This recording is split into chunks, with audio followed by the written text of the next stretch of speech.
Hi folks, welcome to the Prepared Homestead. This is Travis. Thank you all for stopping by to watch all kinds of crazy stuff going on in the news, but honestly I haven't been paying much attention to it because I've been working on the old Dodge. Not really the Dodge itself, but the truck cap that I've shown you on the back, putting some solar panels and wiring it all up. So at some point when I get further down the line, I'll make another video, an update video. Some of you don't care. Some of you find it's interesting because I'm doing it on a very small budget. Not one of these kind of deals where, you know, I just buy everything that I need and do it all the proper, perfect way. But also because it's not being set up specifically as like a bug out vehicle. It is a rescue vehicle for our group because, you know, I've talked to you often about the importance of having a community. We don't have to go into that right now. And the importance of building systems outside the system, having your own contingency plans, especially as a group, so that when things fall apart, you're not, you know, left hanging out dry. As a group, you have your own system to rely on. And so if you're going to respond to someone in your mag to help them, whether it's medically or defense or whatever, or just to fix something, doesn't it make sense to have a vehicle that you can very quickly and easily respond and have all the stuff that you need? And so that's kind of the concept of what we're doing here. But anyways, so what I do know that's going on in the news, Joe Biden said today that they are securing funding for three new pokey pokes for the yes, the pokey pokes for the cough. That there's three new ones, and that they're getting funding and everything to fund them. I mean, some of you don't care because you're not going to get the pokey poke, so, but I thought I would share that. The European Union decided today that they are going to open the doors, the case, the discussion, whatever they want to call it, to Ukraine joining the European Union. Also, kind of connected to that, as the United States, our Congress, passed some legislation that a president, any president, cannot remove the United States from NATO, that it must be approved by a full vote of both houses in Congress. So Trump's been saying that he would potentially do that, get us out of NATO, and so that's probably not going to happen if he was to ever be president again. On other things, this happened actually a couple of days ago. Some of you know about it because it's been in the news a little tiny bit, and a few people have talked about it, but not a lot. And I wanted to go ahead and bring it up because I've even talked to people. Why is no one talking about this? The 7th wealthiest man on the planet, according to the numbers, Warren Buffett, 2 or 3 days ago, sold almost $30 billion in stocks. 28 point something billion in his stocks. And I think that that's pretty significant. Now, I'm sure he's going to turn around and reinvest it in other things. But stock market has been doing really good this week. You can see here, it's up. It's just, I mean, I'm not sure it's quite explosive, but it's up. And some of you probably could care less. You're not in the stock market, and that's fine. I agree with you. But I do believe that you can watch the stock market and get indicators on what's going on, because if you look at just the data that they put out, isn't it something like 80% or so, a very high number of the entire wealth of the stock market is actually owned and controlled by the upper like 1%, 3% of the population. It's not, all that moving around the stock market isn't because of little peons like you and I. It's big players, big players. And so you're watching the elites move their money in and around, really, you know, the BlackRocks and the Berkshire Hathaways and all those kind of big corporations, and then people like Warren Buffett.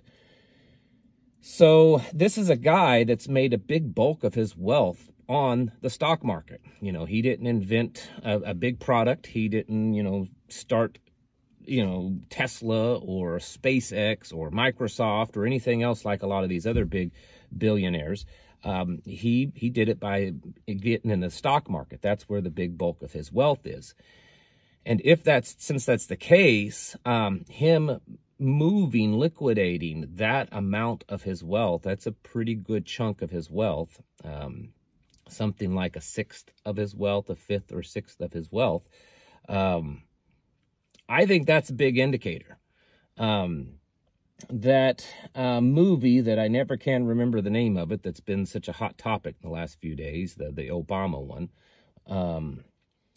Anyways, I can't remember it. I don't know why. I don't know why I can't remember the name of that movie. But anyways, in that movie, whether it's stupid Hollywood or not, I don't know what you choose to believe, but it says that you should watch the stock market. They talk about that quite a bit in the movie. That's a fairly decent focus, that the stock market indicated that this kind of stuff was going to happen, because one of the main characters is a stock market manager, something like that. And he said, you can watch this markets. He said, I should have known this was coming. I saw it all happening in the markets. So I'm just saying that we've got the stock market on the rise. A week or so ago, gold was going up and everything. Well, gold's went down, and now it's kind of trickling back up a little bit. The dollar's down quite a bit today, although it did come back up a little bit.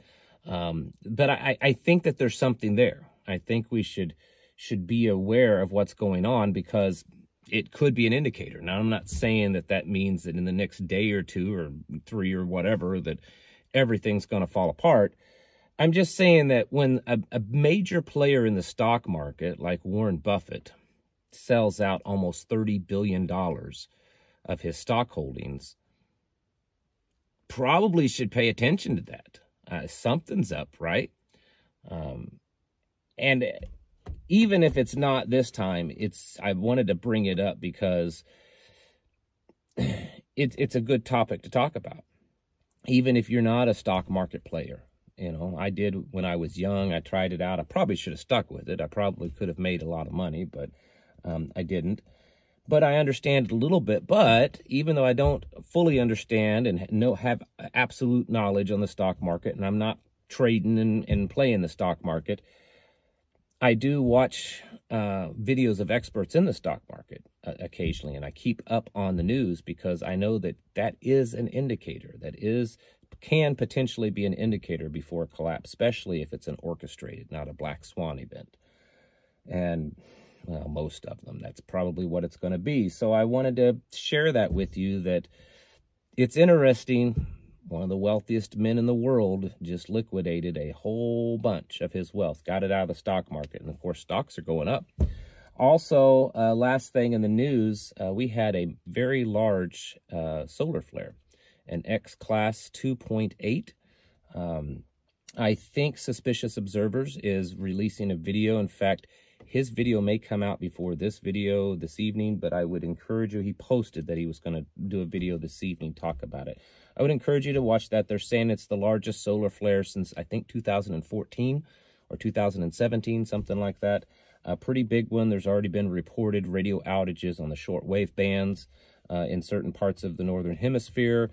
And in approximately 3 days or so, this thing will fully hit, and it has a potential to be damaging. Now, this isn't an earth killer. This probably isn't something to knock us back to the Stone Age. But if you keep track of this kind of stuff, you know that the magnetic field, protective magnetic field around the Earth has been weakening, and less powerful solar flares have been impacting us more greatly. So I don't think we'll need a solar flare like the big Carrington event solar flare that could, fry everything. It's probably going to be something much less intense that could do that damage, since we're losing our protective magnetic field around the planet. Just thought I'd throw that out there. All kinds of fun stuff happening, folks. Cyber attacks and market collapses and banks shutting down. Supposed to be tomorrow. I guess the solar thing wasn't the last thing. Tomorrow, there's something like 129 billion or trillion. It's a humongous number of credit, is it credit derivatives come due in the banks? I haven't been following that. I've seen a couple little blips of it, so I don't know everything on that one for certain. But there's several people saying that we could see over the weekend some banks go belly up because there's a big bill due in the banks and they're not going to be able to pay it. So I don't know, maybe, maybe not. I know that we have to continue doing what we're doing. It's very important. One of the more important things that we're probably all doing, and it's a big broad scope, you know, because I don't just focus on the beans and the rice and the bullets. Those are important things, and there's a lot of people talking about that. But unfortunately, there's not enough people talking about, you know, yourself being mentally prepared, building solid, trusting relationships with, you know, a tight-knit community, a tight-knit mag that you can, you know, all survive this together. And then most importantly, your spiritual preparedness, because if you're not right with Jesus, Yeshua, if you're not, you know, seeking God the Father, Yahweh's righteousness, you know, I don't know why you'd even mess with trying to prepare, because that's by far the most important thing. By far the most important thing is doing that kind of stuff. And so I know most of you folks are doing it. You're out there as hard as you can. You're putting as much effort as you can. You're spending as much as you can, you know, time and money. I get it. We're doing the same thing. But I would be more and more cautious. I had a text message from a trusted friend that knows a lot. Let's just say that, older fella. And he was saying, I would not be keeping much cash in the bank right now. And if you do keep cash in the bank, make sure you're keeping paper records, you know, like documents from the bank, your paper bank statements that you can say, hey, this is how much money I had in the bank when this bank collapsed, right? Because there was one bank today, I can't remember which one it was, they were having banking, people couldn't withdraw money. That's been happening fairly often here lately. So probably wouldn't keep a lot of currency in the bank, only what you absolutely have to keep there. If I were you, keep some cash on hand and just invest it in other areas. But that's just my opinion, and that doesn't matter so much. Keep doing what you're doing, folks, because the world is getting crazier, and I think we're getting closer and closer to the bottom, or at least the bottom for this round. Get your houses in order. Prepare yourselves mentally, physically, and spiritually. Thanks for watching, and I'll catch you in the next video.